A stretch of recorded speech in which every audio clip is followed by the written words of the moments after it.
Welcome to the first edition of One and Pun, a nerd's guide to pop culture, where I share my thoughts on a variety of subjects, doing my best to provide the worst, and therefore the best, puns and wordplay I can think of along the way. Feel free to groan whenever you hear a particularly bad one. Really, it's what I'm going for. Today, we're going to delve into one of my favorite topics, trilogies, and the gross misinformation out there about what films actually are true trilogies. Seriously, it's disgusting. To be fair, the idea of a true trilogy is kind of a recent thing. Back in ancient times, a trilogy was simply considered to be a series of stories connected by sharing similar characters, settings, or themes. Well, at least according to what I found on Wikipedia. Way too many people go by the basic assumption that if there are 3 movies, then it has to be a trilogy. Admittedly, the whole concept gets more confusing in today's world of films, where studios actually make true trilogies, then mess it all up by deciding they want to revive the franchise by making more sequels. Still though, true trilogies do exist, and I'd like to explore what that actually means. First off, let's pay homage to one of the first pop culture references to the idea of a true trilogy. If you find yourself dealing with an unexpected backstory and a preponderance of exposition, you are dealing with the concluding chapter of a trilogy. So if it is a trilogy you are dealing with, here are some super trilogy rules. Now, while Scream 3 was released quite a few years ago, this was my original inspiration for the rules of a true trilogy, and some of Randy's ideas still hold water, as you'll see over the course of this video.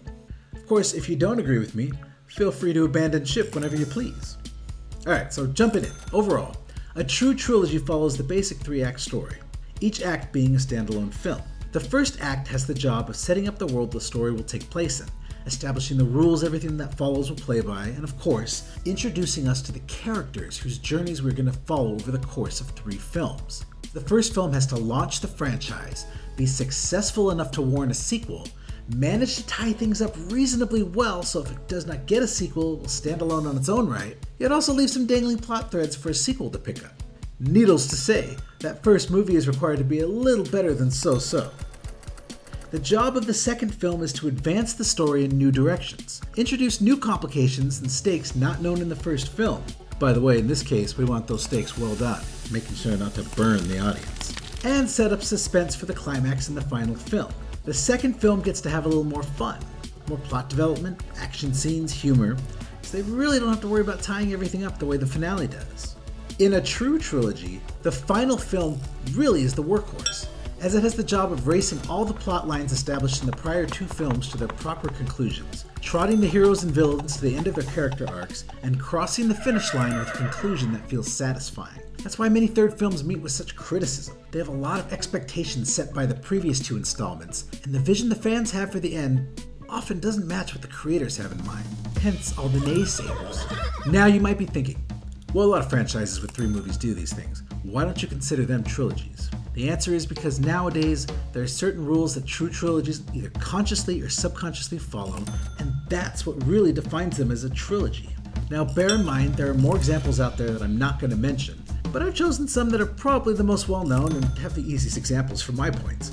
For this video we're going with the original Star Wars trilogy, the Matrix series, the Kung Fu Panda movies, the Pirates of the Caribbean trilogy, the Dark Knight series, Back to the Future, the original 3 X-Men films, the Captain America trilogy, and the Sam Raimi Spider-Man films. Before we get into this though, if you haven't seen any of the trilogies I just named, hit pause, go watch these movies. They're worth the effort, and I would hate to be the one to ruin them for you. First off, we have the twist. And no, I'm not talking about the chubby checker here, though coincidentally, one of my examples does feature that song. True trilogies almost always have a major plot twist introduced in the second movie that completely changes the rules of the series, leaving you wondering how they're going to move forward in the final chapter. The most obvious example is Star Wars The Empire Strikes Back, with the famous twist of Darth Vader being Luke Skywalker's father. It's not true!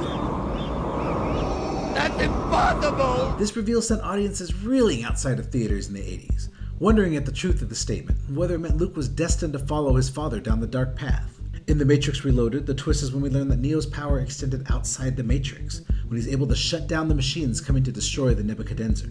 Audiences were left wondering whether the real world the humans had escaped to could actually be another Matrix, or whether Neo's powers would manifest in other ways, leaving many possibilities for the third film. Now, just because that third film didn't pan out the way we had all hoped it would, doesn't mean the twist wasn't a good one. In Christopher Nolan's The Dark Knight, the twist was Batman's decision to take the blame for killing Harvey Dent, thus becoming a villain in the eyes of Gotham to protect Dent's reputation and unite the people of his city. It set up a future for the franchise where Batman was not wanted in Gotham, and raised the stakes for his inevitable return in The Dark Knight Rises. For Captain America: The Winter Soldier, the massive twist was the revelation that S.H.I.E.L.D. in the Marvel Cinematic Universe was actually controlled by Hydra and needed to be shut down, which Cap and his crew do manage to pull off by the end of the movie. In X-Men 2, the twist was the reveal of Jean Grey's full abilities. No surprise to fans of the comics, but her use of those powers to save her teammates from the floodwaters set the stage for the coming of the Phoenix in Part 3, and opened a world of possibilities as the scene showed that no one could stand up to her power. In Spider-Man 2, the twist was the reveal that Norman Osborn's insanity was not entirely due to the Green Goblin's serum. It was something genetic, as he passed it down to his son, Harry Osborn, who began hallucinating his father's form at the end of the film. Lastly, in a quieter twist, Kung Fu Panda 2 ended with the camera coming to rest on a panda village somewhere in the mountains, alerting us that pandas did survive the genocide by the murderous peacock Lord Shen. And when one panda looks up and says, "My son is alive," the audience suddenly realizes that Poe's father also survived the massacre, setting up a family reunion in the third film and potential conflict for Poe's adopted father. The second rule of the trilogy is the cliffhanger. The franchise has to keep you interested and engaged going into the final chapter, and has to raise the stakes, which for trilogies usually involves a major character dying at the end of the second film, either literally or metaphorically speaking. And I'm not talking about the Easter egg kind of dying, though the event does often leave the other characters feeling a bit blue.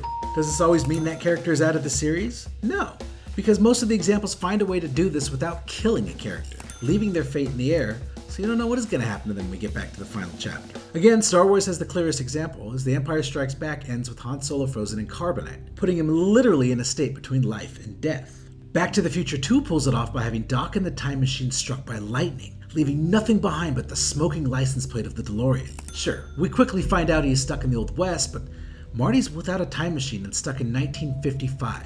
So as far as the audience knows, Doc's out of reach, and in the present of 1955, already dead. I know, time travel makes my head hurt too. The Matrix has Neo fall into a coma after he uses his powers in the real world, and the film ends with him in a bed next to another sleeping patient that we know Agent Smith has taken over, meaning that Neo's life is now doubly in danger, because if Agent Smith wakes up first, he might kill Neo while he is incapacitated. X2 ends with Jean Grey sacrificing herself to the floodwaters so the Blackbird can take off with her friends, allowing them to escape. Our only hint of her survival is the shot of the lake at the end of the film, where we faintly see the shape of a phoenix silhouette gliding through the water. In Pirates of the Caribbean: Dead Man's Chest, Jack Sparrow is taken down to Davy Jones' locker by the Kraken, leaving everyone to think he is dead, though Tia Dalma believes they might be able to journey to the locker to save Jack, with the help of the newly resurrected Captain Barbossa, proving that death is not insurmountable in the Pirates universe. For the Captain America trilogy, the character to die in the second film is Nick Fury. And while Cap and the audience knows he survives the movie, the rest of the Marvel Cinematic Universe does not, making his death all too real for most of the characters in the world, and making it possible for scenarios like Civil War to occur, now that the father figure of the MCU has gone into hiding. The third rule of the True Trilogy is an absolute essential, and has to do with characters discovering a hidden backstory not known to them during the other films, where before we only got the front story. This rule often plays into their character arcs, which we'll discuss later, and is one of the chief elements that binds all three films together and creates the impression that the story has been planned all along. Let's start with Star Wars. In Return of the Jedi, we get confirmation from Yoda that Darth Vader is indeed Luke's father, but even more intriguing is the fact that there is another Skywalker, which Luke figures out is Leia during his conversation with Ghost Obi-Wan. It is this realization that spurs him to try to save his father, not only for himself, but also to protect his sister and end the cycle of Skywalkers falling down the dark path, not counting what happens in The Force Awakens. In Pirates of the Caribbean 3, we find out that Davy Jones was once just a normal man, who only took his duty as the captain of the Flying Dutchman after being given the promise of reuniting with his love, the goddess Calypso, every 10 years, thus giving his character backstory and motivation. In Back to the Future 3, Marty eventually learns that his future is not all it should be when Doc lets slip that Marty's tendency to fall into peer pressure when being called the chicken, the cowardly kind, not the fried variety, leads to a car accident in his future that ruins his music career. Information that helps Marty mature and not run blindly into danger during the big shootout near the end of the movie. In Kung Fu Panda 3, the hidden backstory is the knowledge that Master Oogway learned of the power of Chi from the ancient pandas, which encourages Po to figure out Chi alongside his home village in order to defeat the villain of the film and become the true Dragon Warrior. In The Matrix Revolutions, things are a little bit more complex, but I believe the hidden backstory has to do with the Oracle and the fact that she has long sought to end the war between mankind and the machines. And in Neo, she's finally found an iteration of the One who can fulfill that destiny.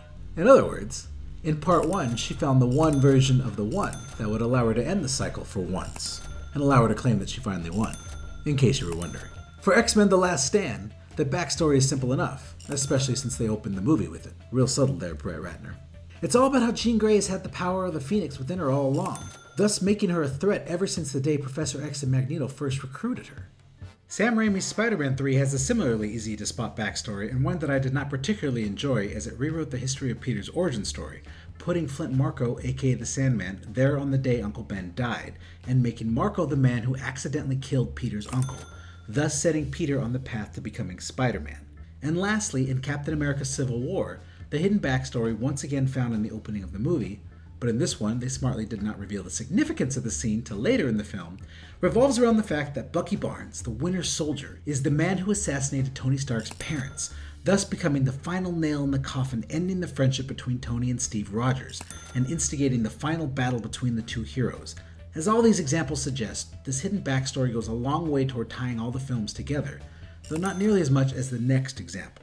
The next example is a big one, and one of the easiest to spot in most true trilogies. You see, true trilogies have some kind of MacGuffin involved, something that started the hero on their journey, that gave them their power, that made them special, not to be confused with a McMuffin, which is special for different reasons. While many movies have MacGuffins, a true trilogy holds on to this item for the 3 movies, and then loses it in the final chapter, thus cluing in the audience that the journey, aka the story, is coming to a close, and our heroes can finally return to their normal lives, hopefully as more evolved characters after the adventures they've experienced. Back to the Future had the DeLorean itself, the time machine, which enabled Doc and Marty to have all of their adventures, which was utterly demolished by a train at the end of Part 3 after Marty returns to 1985. As he and Jennifer later examine the remains of the car, you get the sense of the end of an era, at least until Doc arrives in a new time machine. It might seem difficult to find a MacGuffin in the Captain America trilogy, but when you really look at it, you realize it is actually Cap's trusty old vibranium shield, which he receives shortly after becoming the super soldier hero,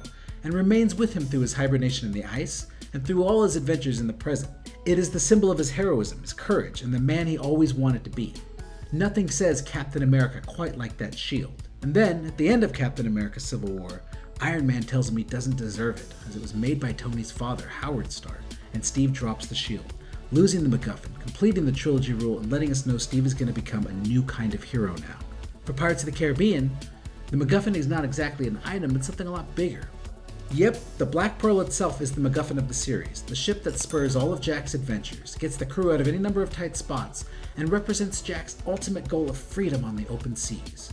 And staying true to trilogy rules, At World's End concludes with Jack losing the Pearl one last time as Barbossa steals it from him yet again, leaving Jack once more a pirate down on his luck without his ship, unable to go on the kind of epic adventures we just experienced with him. Sometimes though, the MacGuffin is not necessarily an item, but rather a person. Though in the following examples, the individuals in question do sport particularly iconic headgear, so the case could be made that the headgear is the actual MacGuffin. In Nolan's The Dark Knight trilogy, the MacGuffin is Batman himself, or the distinctive cowl, which is lost at the end when Bruce Wayne flies the bomb off to a relatively safe distance, sacrificing himself to save the city, or so the people of Gotham think. And in Star Wars, the MacGuffin would be Darth Vader in that ominous helmet, the menace who threatens the galaxy from the very first film. When Vader sacrifices himself in Return of the Jedi to end the threat of the Emperor and save his son, the MacGuffin is destroyed. The point hammered home when Luke burns his father's body on the funeral pyre, with the iconic headpiece melting in the flames. Needless to say, the MacGuffin is an essential part of a true trilogy, and it leads directly into the next discussion point, as the loss of the MacGuffin usually heralds the final point of the main character's arc in the trilogy. Being that a true trilogy is really just a 3-act story, the main character or characters should progress through some kind of character arc and end the final chapter different people than how they started. A good arc goes a long way toward building the soul of the movie, which can feel downright painful without proper arc support. Luke Skywalker grows up over the course of the Star Wars trilogy, ending up a full Jedi Knight. Jack Sparrow may not change all that much over the course of the 3 films, but the supporting cast, namely Orlando Bloom's Will Turner and Keira Knightley's Elizabeth Swann, definitely go through some changes. Will ends up a mature man by the end of the trilogy, accepting that a pirate can be a good person always struggling to do what is right, with Elizabeth learning similarly. In The Dark Knight Rises, Bruce Wayne learns he can let go of the burden of being the hero of Gotham and live his life without having to be Batman. While in The Matrix Revolutions, Neo learns that there is another way to save his people without having to destroy the Matrix, sacrificing himself to broker a truce between the humans and the machines. In Kung Fu Panda 3, Po figures out, while teaching the rest of the pandas in the village how to fight, that in order for him to finally become the true dragon warrior he was always meant to be, he just needs to be the best version of himself that he can be. Lastly, in Spider-Man 3, after Harry Osborn sacrifices himself to save his friends, Peter finally accepts that everyone is worth saving, even his enemies. A lesson that allows him to forgive Flint Marko and move on from the death of his uncle, a death that has plagued him since the first chapter of the trilogy. Now at this point, you might be thinking of other series you know of that share some of these traits, stories that have more than 3 parts. We'll cover those next. I'd like to call these extended trilogies, as they are stories that manage to follow the rules of trilogies, but they're just different because they extend over the course of many chapters. Admittedly, it might be more coincidence than anything, but it's interesting to see how these stories borrow some of these thematic elements to keep audiences interested in their stories. First up, we have the international Harry Potter franchise, which is made up of 7 books and 8 films. For the purposes of my case here, I'm going to count movies 7 and 8 as one movie, as they're both based on the 7th book, and in my opinion, they both only feel like half a movie anyway. So for Harry Potter, if you think of it in terms of a trilogy, it would be parts 1 through 3 are the first chapter of the story, where everything is introduced, the heroes are more or less victorious, and the world is established. Parts 4 through 6 are the second chapter of the story, where things take a dark turn, the narrative is more action-driven, and ironically enough, each one ends with a cliffhanger of a major death. First Cedric Diggory, then Sirius Black, and lastly Dumbledore, who's the real cliffhanger as his death has the most impact on the story, and establishes the twist as we learn Snape is the one who kills him, much to Harry's shock. Part 7, again movies 7 and 8, is obviously the final chapter, as it reveals the hidden backstory of Snape and his true motivations throughout the series, not to mention the backstory of the Deathly Hallows, the driving factor for both Dumbledore in his youth and Voldemort in the present. It also includes a few major deaths. Ends the MacGuffin of Hogwarts by almost literally having the entirety of the school destroyed during the Battle of Hogwarts, and fulfills Harry's character arc by having him mature into an adult leader, capable of taking down Voldemort for good. Harry Potter may be the best example of an extended trilogy, but there are others. Another one is Lost, which eventually gets to the trilogy-type stuff around season 5 with the cliffhanger of John Locke's death, the hidden backstory of Jacob and the Man in Black, the MacGuffin of the island itself, and the character arc of Jack finally fulfilling his destiny, believing in the island and fixing it before his death. Another potential current example is Game of Thrones, and I say potential because it's not over yet. The cliffhanger could be the death of Jon Snow at the end of season 5, the hidden backstory, the royal lineage of Jon, and the MacGuffin being either the dragons or the White Walkers. It could all work out to be a great example of an extended trilogy, depending on where the series goes. Lastly, let's talk about those series that everyone thinks is a trilogy, but really are not. I'm talking Indiana Jones, Toy Story, and Lord of the Rings. Rings comes the closest, but as every dialed-in fan knows, Tolkien never intended for it to be a trilogy, but rather one long story.